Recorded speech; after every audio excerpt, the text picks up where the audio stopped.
Acknowledge psychological trauma. Break through the barriers of self-deceit. Temper manic behavior. Is this it? Is this the contract? Huh?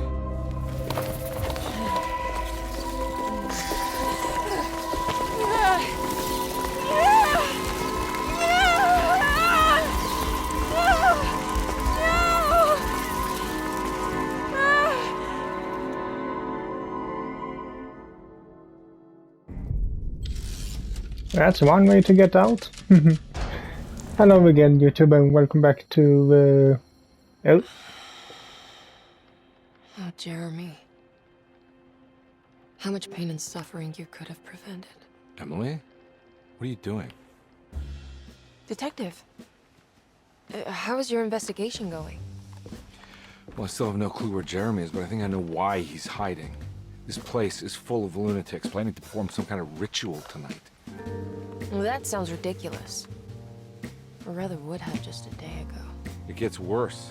I have reason to believe they killed anyone who didn't want to go along with the plan. Detective, have you encountered any monsters tonight? I just told you, I think they killed people. Beauregard, the author, Perosi, the singer, Mr. Waits, the clerk, Mr. Chance, the gardener, they're all missing. No, I mean, have you fired your gun tonight? Of course not. They wouldn't just kill outsiders like that. It would bring too much attention. But you should keep your eyes open. So you haven't seen anything strange? Been anywhere else? What are you trying to tell me, Emily? Are you in some kind of danger?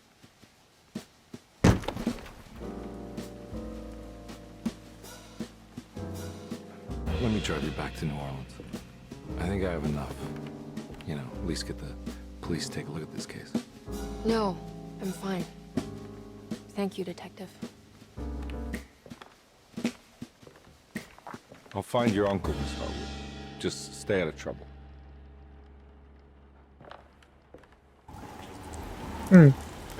hello again, YouTube, and welcome back to Alone in the Dark.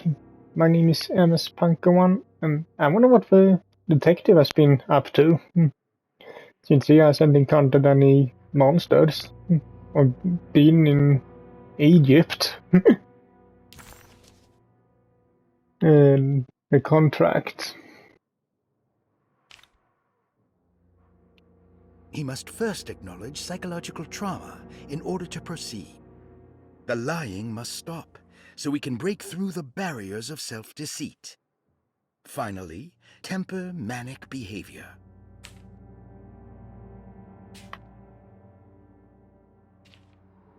Medicine has failed me. Nothing can be done to dispel the hardwood curse. Only the sacrificial dagger may release the despair from Jacob's eye. Yet, doing so would be the doom of Derceto. Let this curse of mine be a weapon for once. I accept your demands, oh, crawling chaos. Build your prison around this godforsaken hospital. When evil has been starved, I will stay buried forever.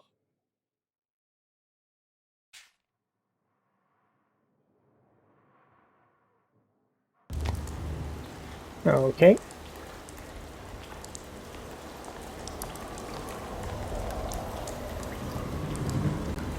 Can I please get some ammo and some health potions?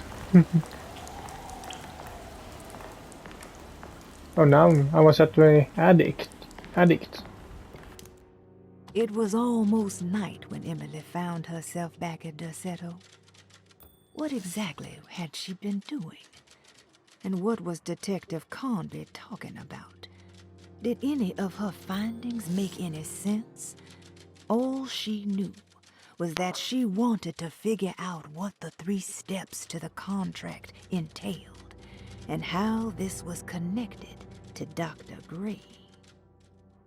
Okay, break into the doctor, find out what he knows.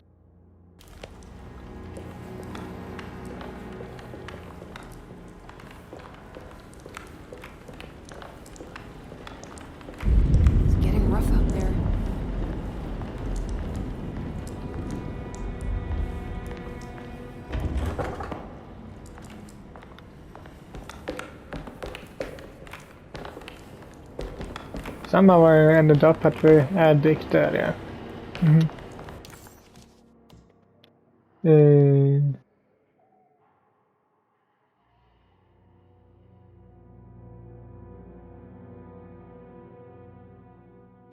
Wonder if I can go open up this door. If we can just get rid of Jeremy, everything will go back to normal. That reminds me. I saw Miss Emily earlier. You remember her? You know she's Jeremy's niece. She's looking for him. That's right. She's helping us. In her own way. As long as she don't stand in the way of the mother of 1,000 young. I don't think she knows or cares about that. She just here for Jeremy. I've been more worried about that Detective Carnby fella.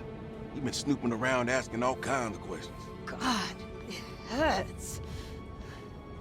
I wish you would stop doing that. Gives me the heebie-jeebies.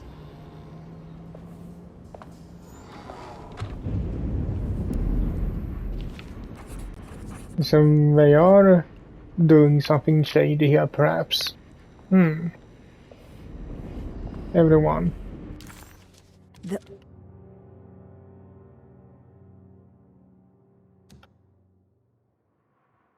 The orderlies, Baptiste and Lottie, were back at Derceto as well, like pieces of Emily's past haunting her. She couldn't figure out if they were on her side or not, and what was Lottie suffering from?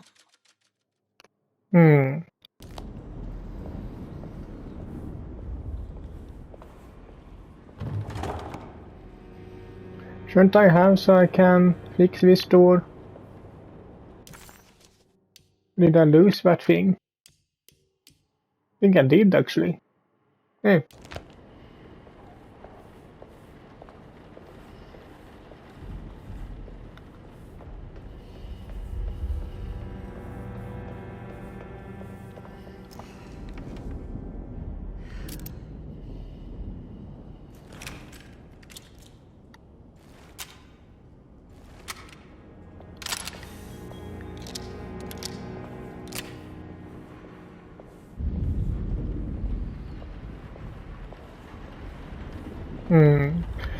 Okay, where do I go from here? And if I can't go out there?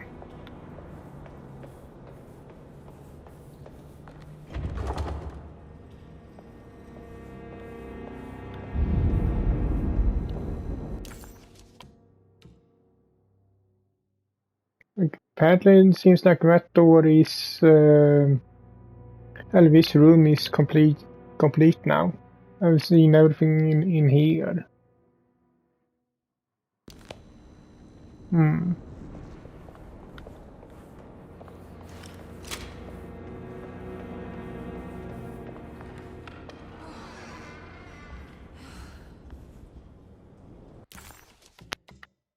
We have seen anything in here too.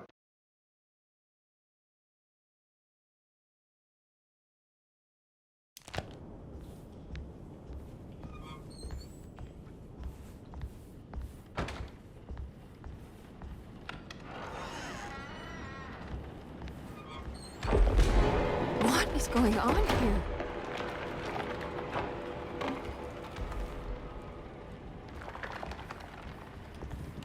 It's blocked.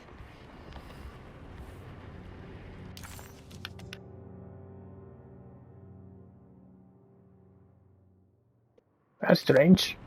I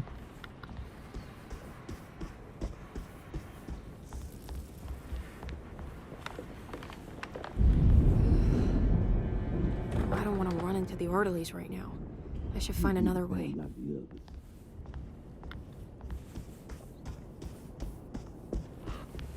I think Dr. Gray is in there. Maybe I can go snoop around his office then. But where is his office then?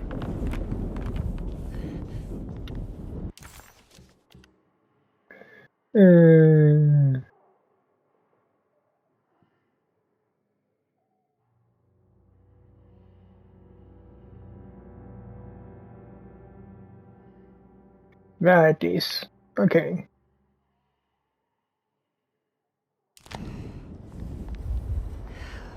It's blocked.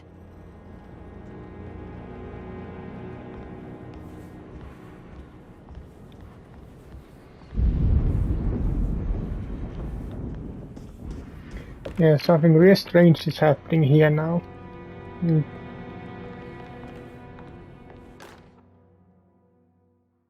We must have faith that Jeremy's pact with the Dark Man is a bluff. If we are lucky, our visitors will find him and prove it's all nonsense before night falls. What is true is our attempt to call on her. Too many things have happened for this evening to be in vain. Think of Jack and Cassandra, even Perosi, whose circumstances I can't understand. Grace is a goat without horns. She knows it and will play the role. You must talk to your brother, Batiste. I worry that he will fail us. Mrs. Thompson.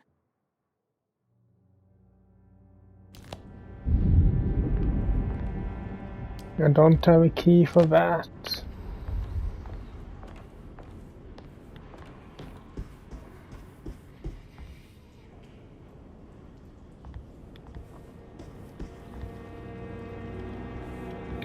An alternative way through there, okay? I need to find another way to get down there.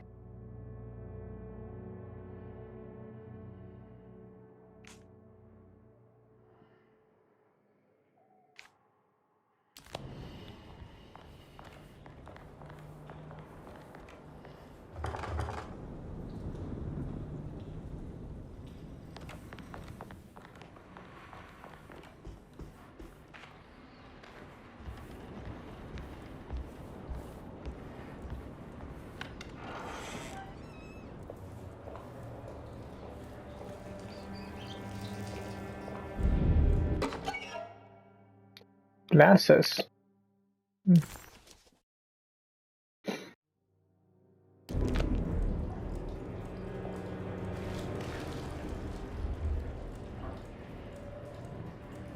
Was that always full of water?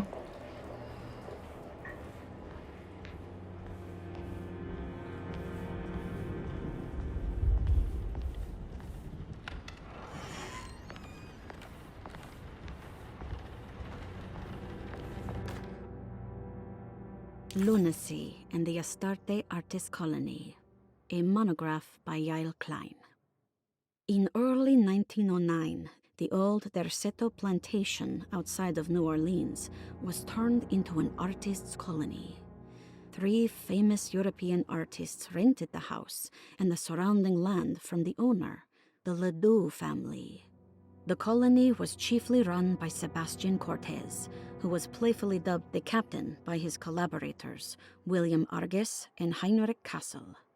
The colony existed for 6 years, until one day all 12 members disappeared without a trace. It is widely believed that their disappearance is connected to the disastrous hurricane that passed through on September 29, 1915, but nothing truly supports this claim. What is known is their frequent participation in New Orleans nightlife, their love for hosting parties, and their elaborate contributions to the Mardi Gras parades as the Pirates of Pontchartrain. Accounts of their lifestyle can be found in almost every gossip column. It can effectively be summed up as carefree and bohemian. In late June 1909, the name Astarte first appeared in the newspapers. Cortez said the name came to him as he was painting. There is never any claim to knowing about the ancient Phoenician fertility goddess with the same name before this time.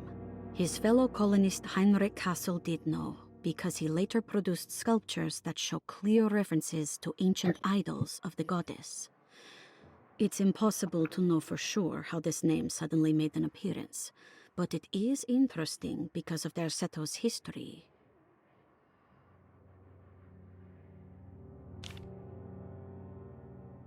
Even the name Derceto is the Greek name of a Syrian fertility goddess. In the case of naming the plantation, Derceto was certainly not an accident. We know that Elijah Pickford intended to build a temple for his cult, for he had distributed pamphlets 2 years prior to the purchase of the land, advertising his intentions. His followers were estimated to be almost 100 men and women, mostly sailors, Maroons, and Cajuns, when the plantation was built. To outsiders, Dorsetto registered as an ordinary slave plantation, which enabled Pickford and his flock to remain hidden for decades. The official story is that the cult lasted until 1862, when the Union Army came and burned down the plantation and scattered all who lived there. Following the Civil War, new people started to congregate in the ruins of Dorsetto to invent a new fertility goddess, the Shub Niggurath. As much as Dorsetto is a particular name to have heard of, it's not entirely uncommon among the learned. Astarte is equally known and could have been subconsciously chosen by well-read artists. Shub Niggurath is, on the other hand, very uncommon. Almost impossible that anyone in Louisiana would have heard that name. The name is referenced only in rare books like Unausprechlichen Kulten and the Necronomicon, and is believed to be a bastardization of Arabic words meaning pertaining to the dark young. The few paragraphs printed on the goddess are so upsetting that no one in their right mind would want to build a religion resting on such qualities. The Shub Niggurath cult was hard to get rid of, but it is believed that despite the police jailing and killing several cultists over the years, the main culprit in the cult's demise is the cult itself, which seems to line up with every instance of cult activity on Dorsetto's grounds. When Captain J.W. Norton of the Union Army arrived, he described the people at Dorsetto as malnourished and maniacal. As much as the army tried to save them, they fought back with fervor, as if nothing was going to stop them from slowly destroying themselves. While the disappearance of the Astarte artist colony remains a mystery, the recurring motif seems to suggest that their fate involved lunacy and a hunger for self-sacrifice to that fertility goddess with 1,000 names. Okay. Necronomicon, H.P. Lovecraft. I think he has had something to do with it.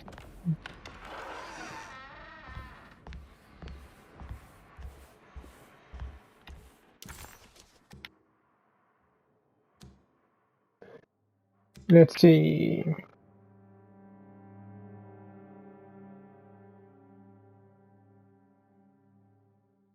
Yeah, find an alternative way to the stair hall. Yeah. Let's see. We are there now.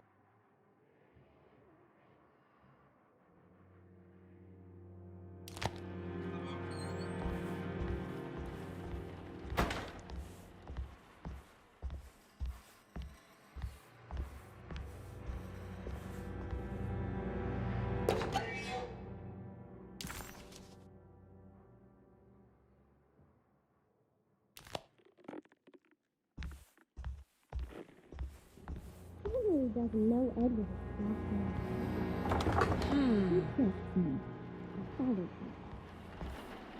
That sounded like Grace, a little kid.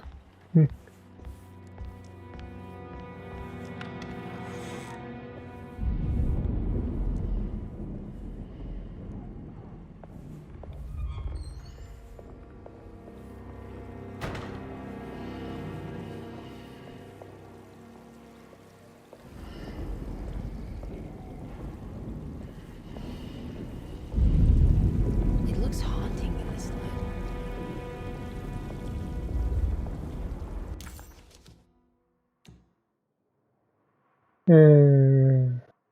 Now we are there.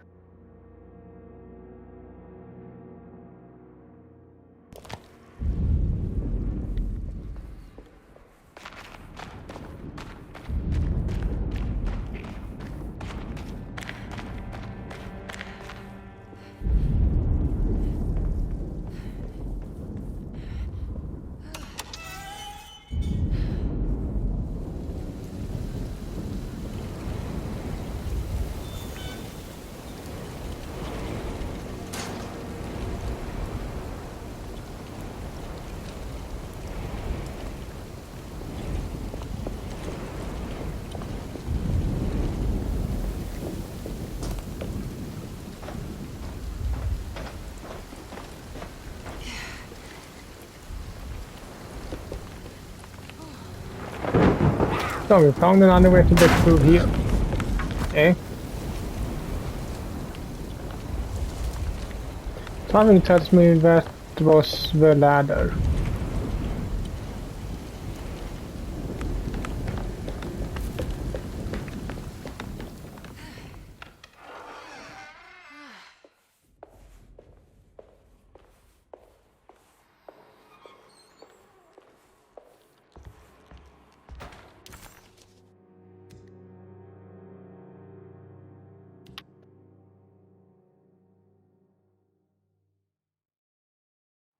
So now we are there at least, so we can go upwards, I guess.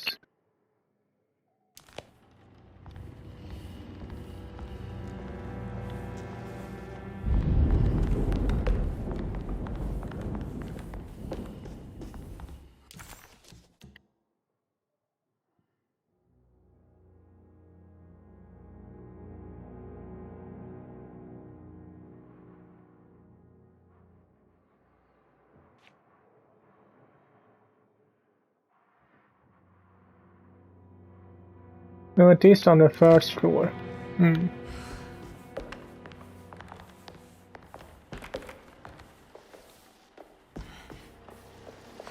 I can't leave yet.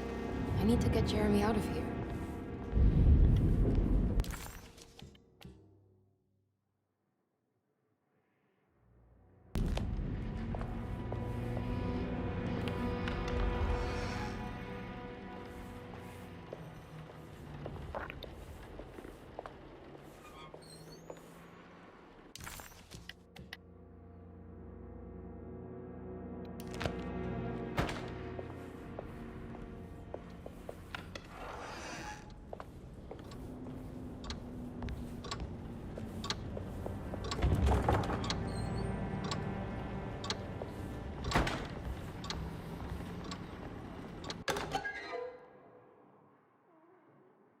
Flying Dutchman. Hmm.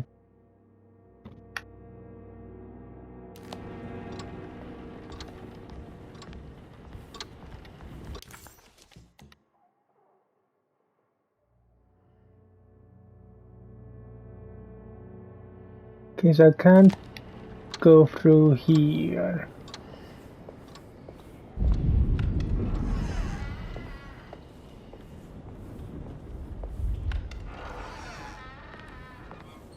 Mr. Waits must have had a spare key to Dr. Gray's office, but where? I need the key.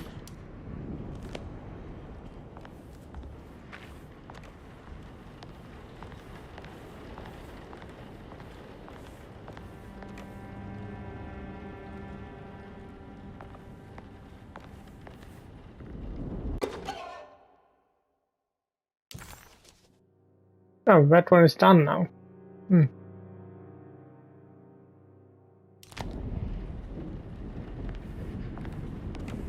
don't know the combination.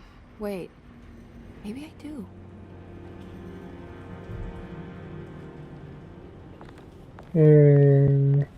I have a feeling that this is something I need to look up again, just to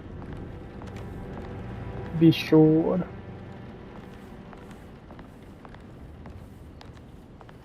Yeah, I think I'll do that, so I'll be back in a second.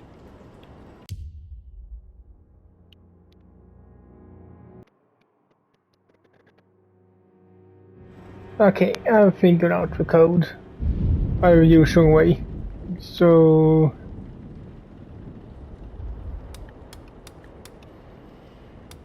nine 1 3. Wait, do I need to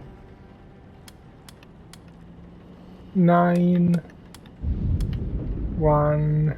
I think I need to do it again.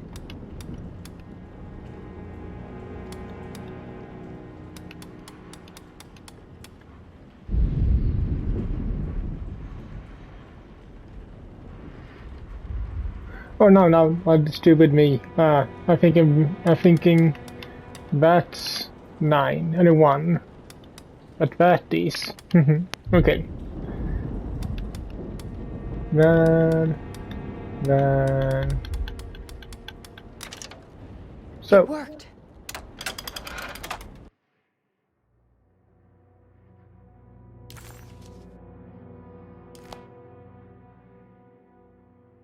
The last guest in the empty room suffered from severe maladaptation.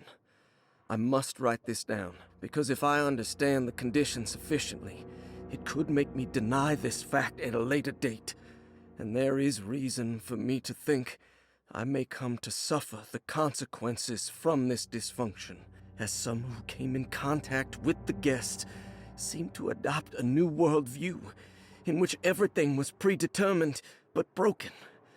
Upon accepting this worldview, some memories became unmanageable and later rejected. I do not know what this means. I cannot even remember the fate of the guest. I think they were simply misplaced one day and forgotten. Just like all documents pertaining to this guest, they have all been destroyed, or they never existed in the first place. Who wrote this?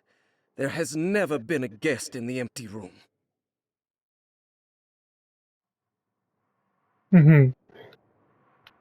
and after he forgot the other thing that he wrote the last one things.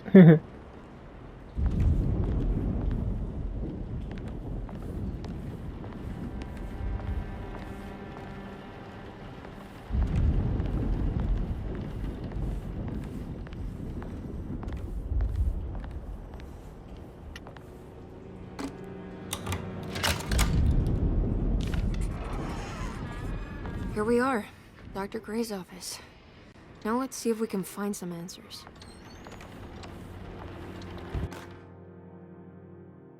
I have finished tidying up Miss Beauregard's belongings.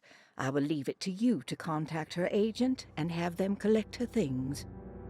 I found one of Grace's drawings she might want back, along with this key in her room, which I believe you've been looking for. Mrs. Thompson. Okay, Patterns, France.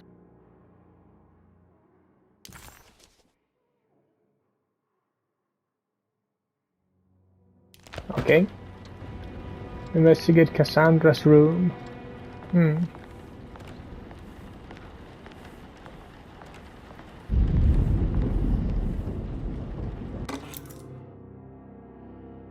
Stairwell key.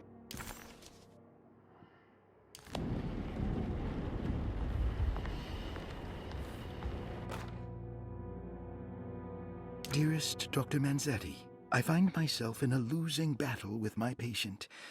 As I've disclosed in my previous letter, his delusions have him completely captured. It's bad enough that he is torturing himself with paranoia, but his madness turns out to be quite persuasive to others, effectively laying the ground for mass delusion. I am writing to you in hope that you can give me some guidance. Beyond my ambition to avoid devastating surgery on my patient, I have grown worried about my own defenses. The words of my patient are deranged, yet they often resonate with something primitive within me. I have tried photographing his brain with X-rays. It was surprisingly difficult to get good results. Dark blotches on the plates kept obscuring all details. My patient looked at the bad plates and cried out in terror, telling me the dark areas was the shadow of the worm eating him from inside. I could not see anything out of the ordinary. I hope this is a sign that my mind is not as receptive to the madness as I had feared.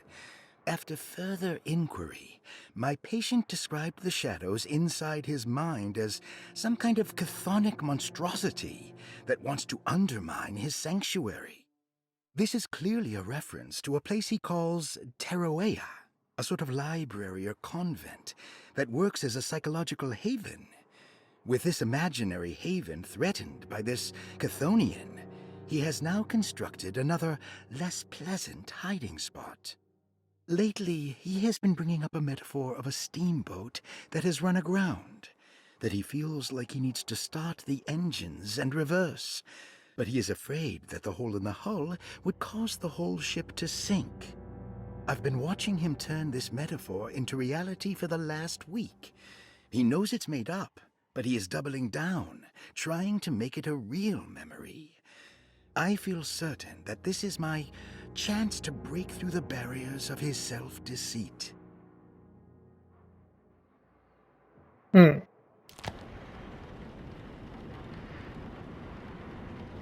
Now I need to find an infirmary.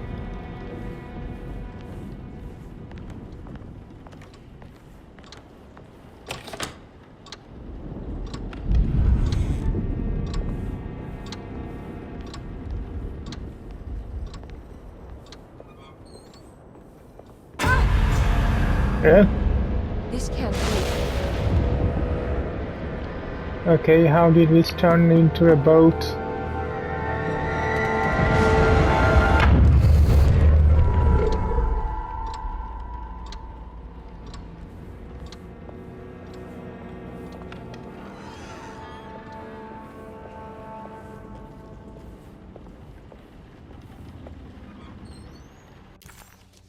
Emily felt lost as she entered the office of Dr. Gray, much like she had the last time she was here.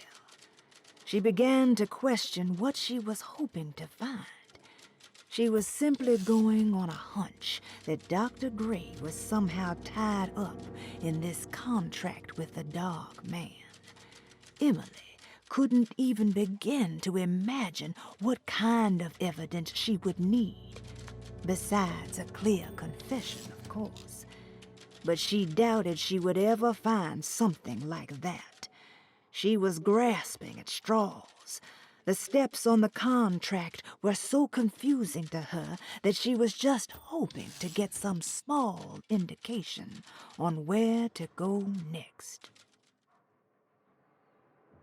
Well, look for Jeremy's X-ray plates in the infirmary. And then also investigate Cassandra's room.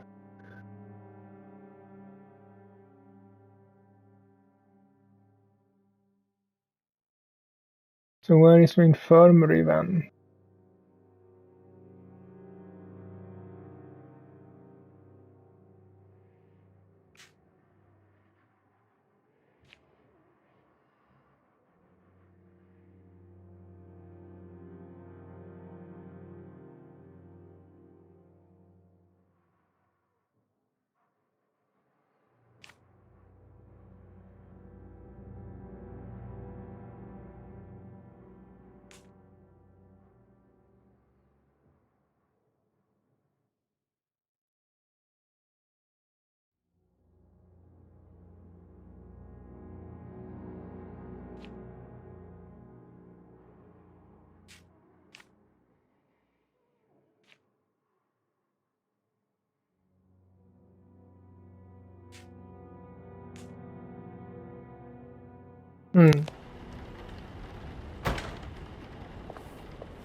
There also seems to still be things I can do in here.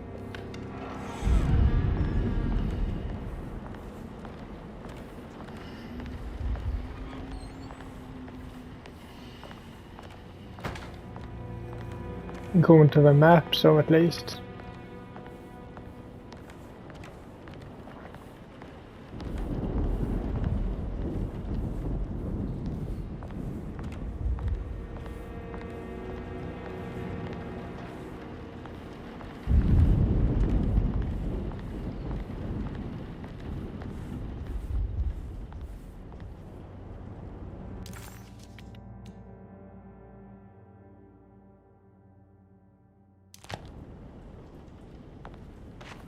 And the puzzle piece that must be for that one, yeah.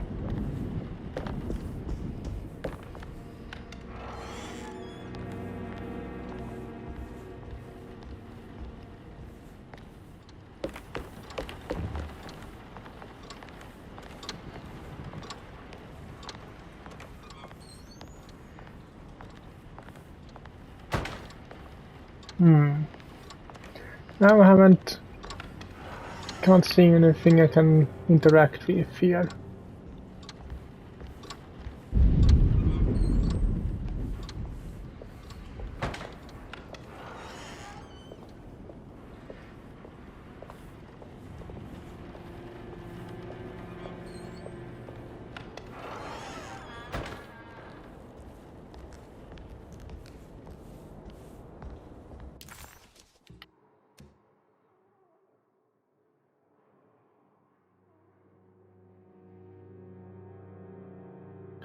So where do we go from here? Since I can't see the infirmary.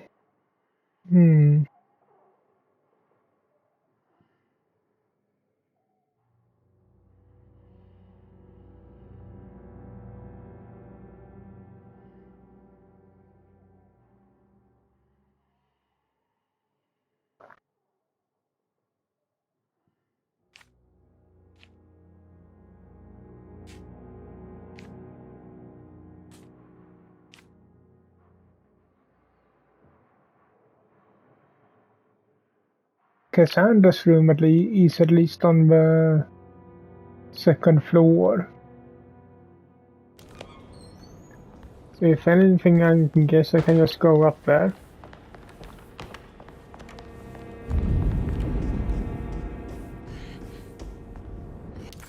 And it is now. I think I need to go on from the other door. Here. Hey, little lady, how's your evening been going?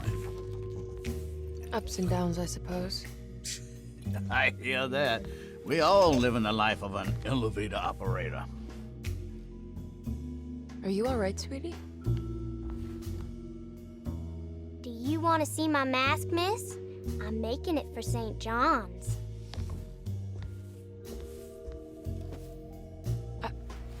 How did you... Is that supposed to be my... Ow! You should learn your place, little girl. Why are you acting this way? What did I ever do to you?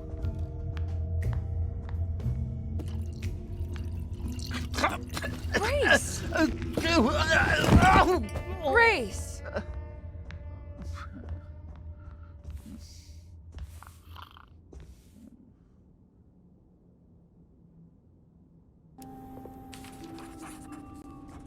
Okay, she is a little bit crazy. But when again, this is a mental hospital, so...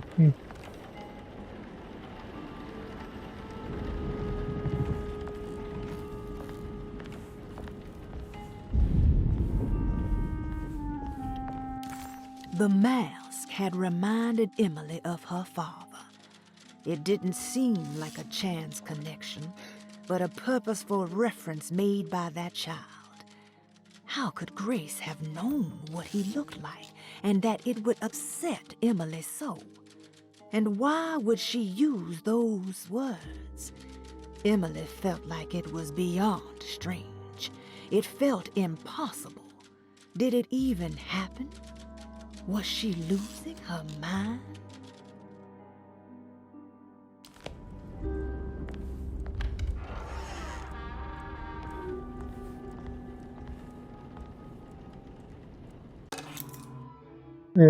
First floor, hall key. I'll just borrow these. At least he's breathing. I'll just let him sleep it off.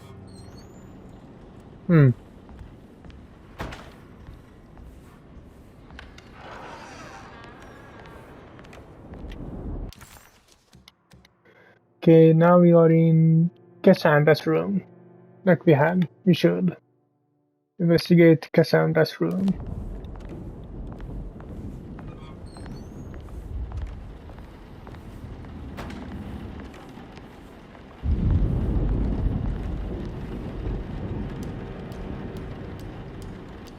Oh, that's right, I'm not sure I have everything I need.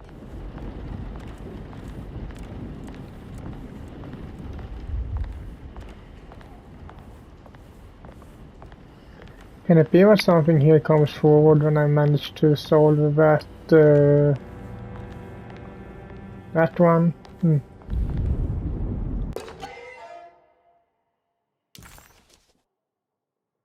Now that one is done too.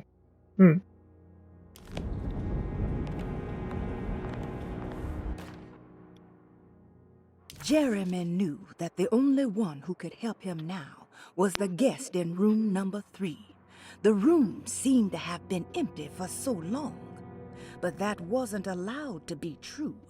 The story needed to be different. to include something from the outside.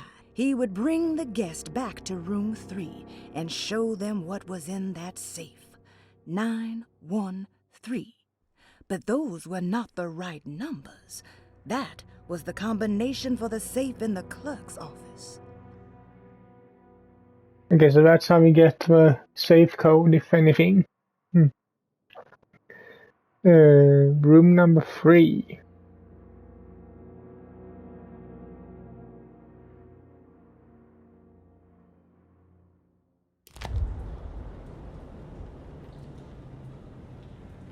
Take a look inside the empty room.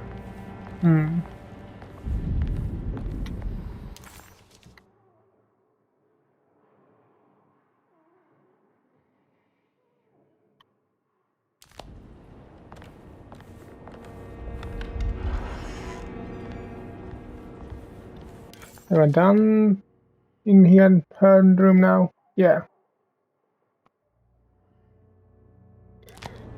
It's this place that has something more to it.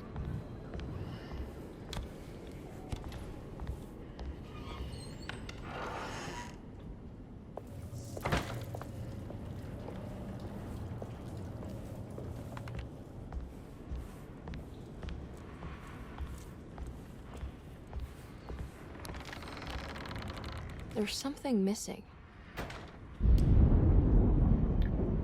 Yeah, we have that on France, yeah. The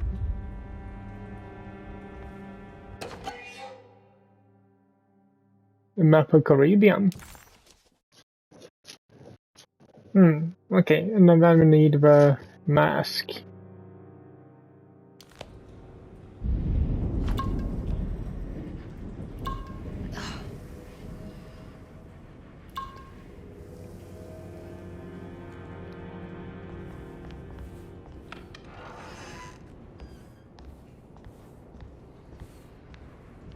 Does that mean that that place is cleared out? Yeah.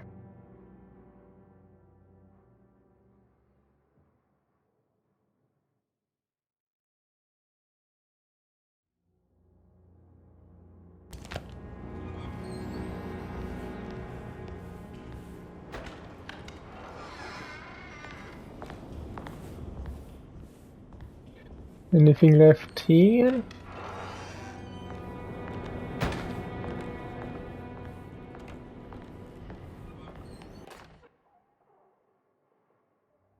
Detective Comby, I'm terribly sorry that my niece has pulled you into this mess. Please, with all my blessings, take her away from this cursed place. I have destroyed that eater of worlds and locked it away in the attic and retreated to a place of hiding. Tell Emily I'm safe. Tell her all the lies you can think of to make her listen. Take her back to New Orleans. Sincerely, Jeremy.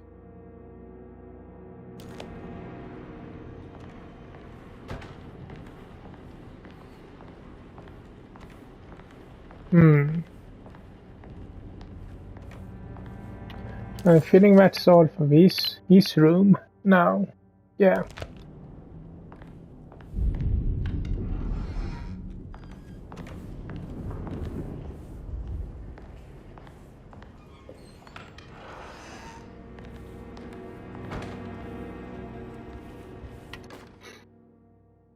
Brother, I need you to trust me. This is the most important moment in our family's history. I know you have doubts and that the terrible Mama Loa told you lies. I would never betray you. I promise. Lottie.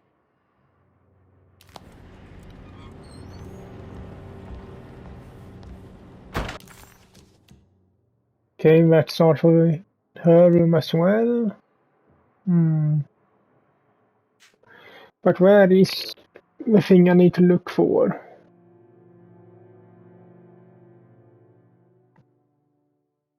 Where is this empty room? Okay.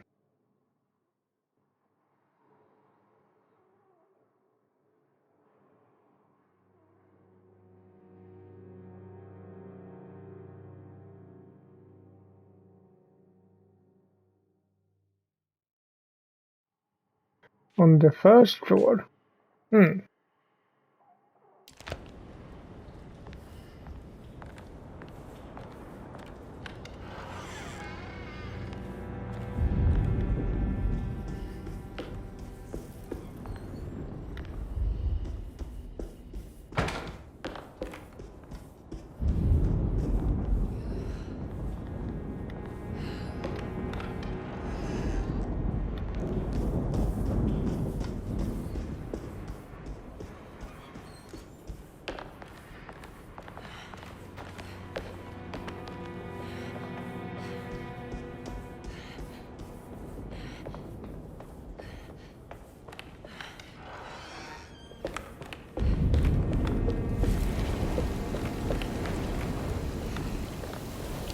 Yeah, they made it so I can't get through there anymore. You barricaded that place.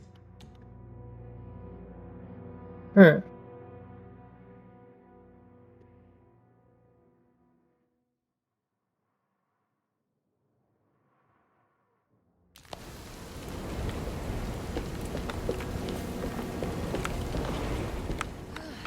Why would they do that?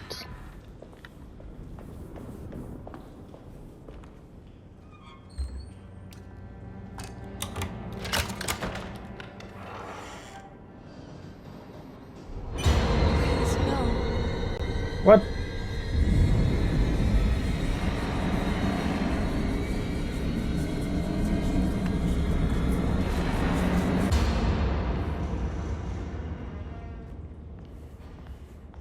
It disappeared.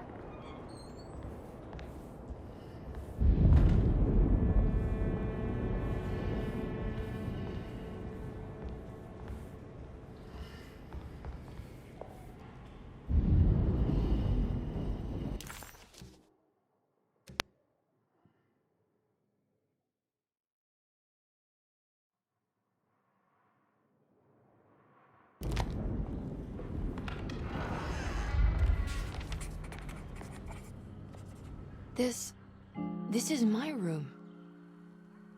I belong here.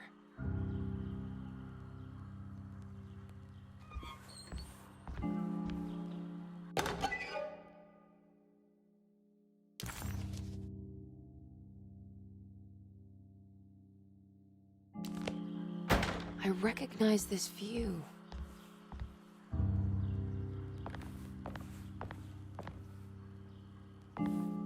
It is gonna turn out like she either has been or still is a patient of this place.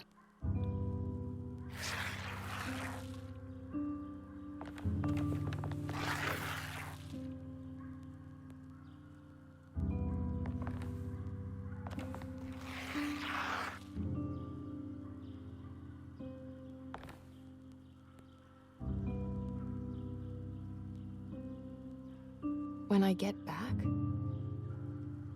I did this. I wrote that.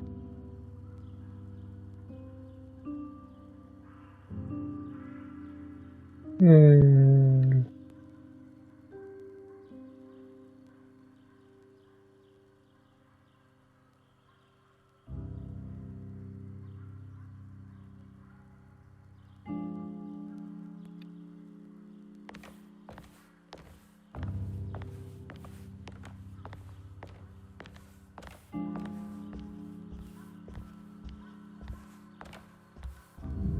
I don't know the combination. Wait, maybe I do. I don't think I do.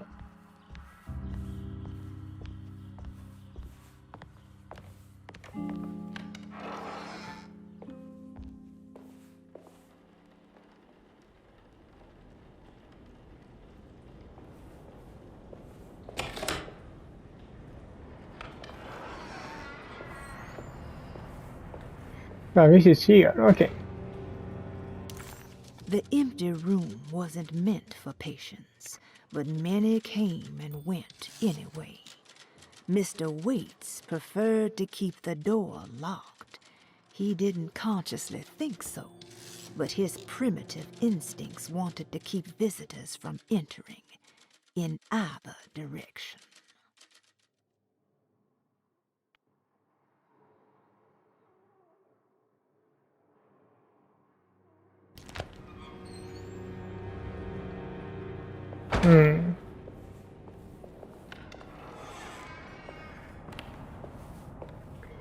Okay, but that yeah, what is that room?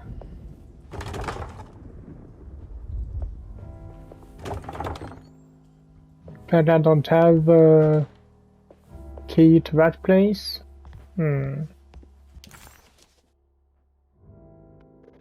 What did it say?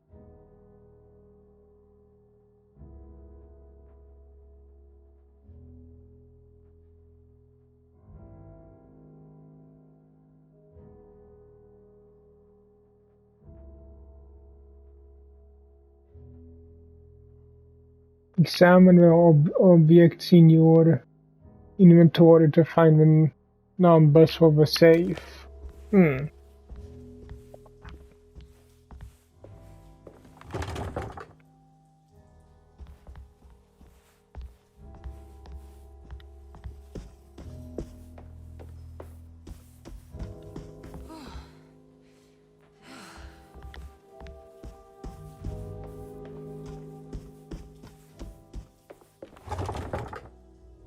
Wait, why is the door locked now again?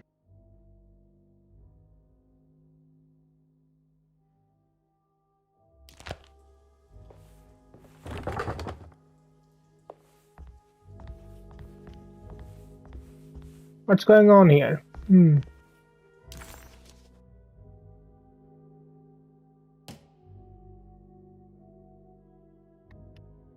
When I Get Back. John Marcus, 1918.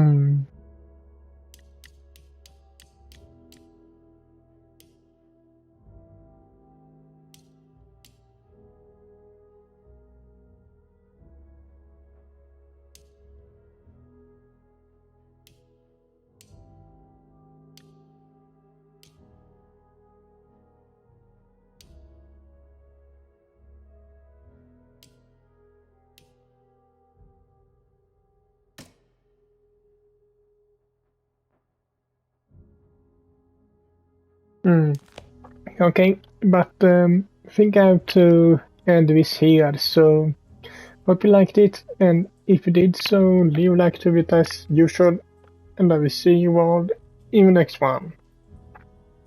Bye!